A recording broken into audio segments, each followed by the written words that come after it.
Techno এই mobile ফোনটি charging show করে কিন্তু চার্জ ফুল হয় না, এক খুঁটি থাকে। এই যে দেখুন ফ্যাক চার্জিং, এখানে 0.4 চার্জ উঠতেছে, তার মানে ব্যাটারিটা ফুল হচ্ছে না। তো এই ধরনের প্রবলেম হলে কোথায় থেকে হয় সেটা আমি দেখাচ্ছি। এই যে দেখুন, এই লজিক বোর্ড থেকে আমরা সরাসরি একটা ভোল্টেজ নিয়ে নেব।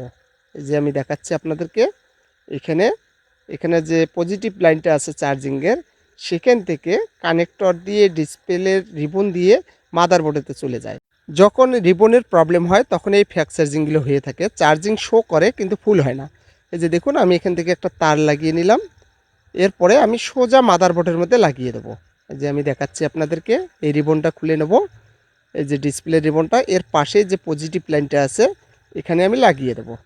এই যে আমি লাগিয়ে নিচ্ছি, এখানে আমি একটু সোল্ডারিং করতেছি, এখানে করে এখানে লাগিয়ে দিলাম। তো কাজটা হয়ে গেল।